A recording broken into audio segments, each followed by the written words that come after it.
Now, some of those in the past and some still are burning coal. So to the coal stocks. In the last 10 years, and we can really show you Arch, Peabody, Alpha Natural Resources, they fell into bankruptcy between 2015 and 2016 due to a sharp drop in coal prices during the downturn for the mining industry, but also a drop in coal usage because nat gas was so affordable. Just today, you can see that 3 of them are up, Alpha Natural down, Consol Energy is lower. But will today's news that just came out from the administration keep coal stocks warm for longer?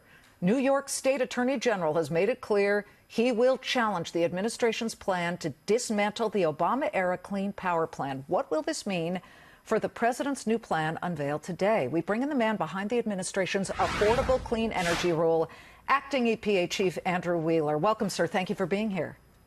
Thank you for having me. President Trump had widely telegraphed this, but give us a snapshot of what's driving the Affordable Clean Energy Rule.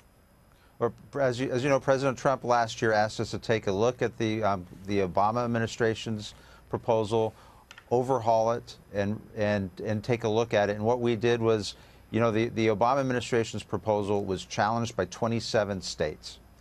And what we're doing is taking a look at the authorities given to us by Congress in the Clean Air Act, and we're moving forward with a new proposal that will provide lower cost electricity for all American consumers and will also reduce CO2 at the same time. Yep, and as I understand it, as I look at the talking points from the administration, it sounds like it'll be left up to the states to decide, but some already are. I mean, within the last couple of hours, as we just mentioned, New York State says it'll file a lawsuit on behalf of a consortium of states and counties, which kind of is reminiscent of the 1970s when New York State filed a suit against utility plants in Ohio and Indiana for emissions that drifted eastward and caused acid rain. How are you planning to deal with what looks like a court fight already? Well, I would certainly hope that New York would take a look at the proposal first before filing suit. But, you know, 27 states challenged the Obama proposal, and it was stayed by the Supreme Court. So the Obama proposal actually never even took effect. What we're doing is moving forward in a measured approach to reduce CO2 in the long term and provide cheaper electricity for all Americans. The Obama administration, the Obama EPA was really engaged in social engineering, which is not the role of the U.S. EPA. Well, as a business network, you know, we've watched intrusive regulations diminish businesses. And that Obama-era rule, you know, it was very aggressive. And some say it was so fast-tracked the timetable to eliminate coal-fired plants that there could be a risk of widespread blackouts. But in the coal world, it is the free market that's diminished the use of coal. Natural gas is plentiful. It's cleaner. It's less expensive. And that is simply a fact. I mean, why go backwards here? Well, we're not going backwards. We're letting the free market pick. What we're not doing is we're not picking the winners and losers. The Obama EPA picked winners and losers among the different energy sources. They were projected to have 30% of the coal plants close under their proposal. What we're doing is leaving it to the states and working more cooperatively with the states. They know what the energy mix is that each of them need.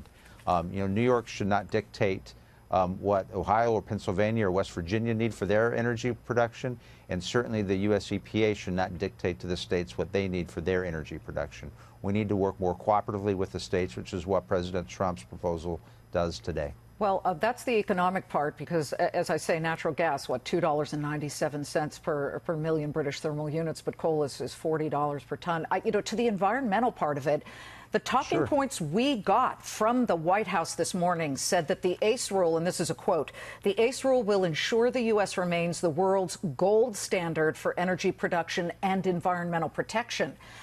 But also within this, the administration's own proposal included analysis that might be worrisome to, I don't know, anybody who breathes.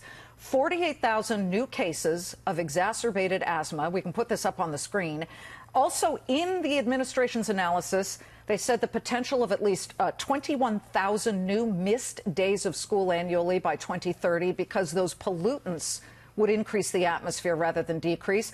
Also, this was unbelievable. Between 470 and 1,400 premature deaths annually by 2030 because of increased rates of microscopic airborne particulates. Mr. Wheeler, some are asking, where's the protection part of the Environmental Protection Agency here? Sure. First of all, this regulation and the Obama regulations were just designed to address CO2. we already have on the books a number of different regulations to address particulate matter, NOx, SO2. All those are still on the books. In fact, 2 weeks ago, we announced that the air today is 73% cleaner than it was in the 1970s. All of the regulations that got us to the 73% cleaner are still in effect and will still be in effect tomorrow and next year.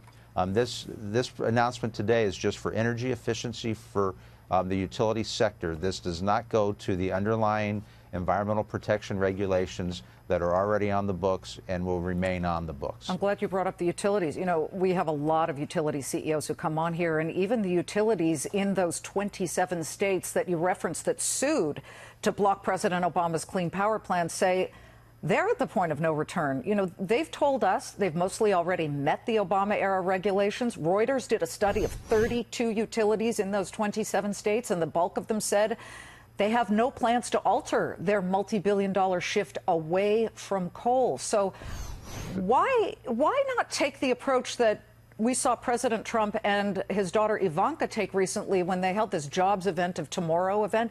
You know, it was really kind of exciting. They said they were going to go for the modern jobs, train coal miners to work in, say, nuclear power, which pays better and is the most developed and carbon-free way to produce power, or solar and wind isn't as reliable, but at least it's modern. Well, we encourage the private sector to go further than the regulations all the time. But you have to remember that the Obama proposal was stayed by the Supreme Court, so it never took effect. What we needed to do was put a regulation in effect that will follow the law. EPA doesn't get to write the laws. Our Congress writes the laws. We're following the Clean Air Act. We're following the four corners of the Clean Air Act to put forward a legal proposal that will withstand court challenges and that will provide certainty for all the states and certainty for all the consumers across the country. But you understand, I don't know about you, I've got two kids. I watched California institute very tough regulations, and I used to grow up looking at smog and couldn't see the Santa Monica mountains. Now I see all the mountains. And we want clean air and clean water. Can you promise, for as long as you're in charge, that that is what you will fight for? Absolutely. When President Trump called me and asked me to be the acting administrator, he asked me to keep cleaning up the air, keep cleaning up the water, and continue to deregulate to provide more jobs for the American public. He knows we can do all three. I know we can do all three, and we can do all three at the same time. Your predecessor, Scott Pruitt, out under a cloud of real issues. What kind of changes will you implement? How will you change the way you, at least as acting administrator of the EPA, run this? And how are you improving morale, which was really low when he was there? I've had a number of all-hands meetings. I've traveled to 5 of our regional offices. I was just at our Chicago office yesterday. I was in our Michigan lab on Friday. I'm traveling to our Denver office in the next couple of weeks. I'm getting out and I'm talking to all the EPA staff in all of our offices. I'm reassuring them that we're moving forward, we're protecting the environment and public health, which is the mission of the agency. I started my career as a career employee at the EPA, and I think the career employees at the agency really respect that. Mm-hmm. Well, I know you're also a former lobbyist of the coal industry, so you got a tight wire here. We're watching it. We have your promise. We hope you'll keep it. Thank you for coming on. We appreciate it. Thank you.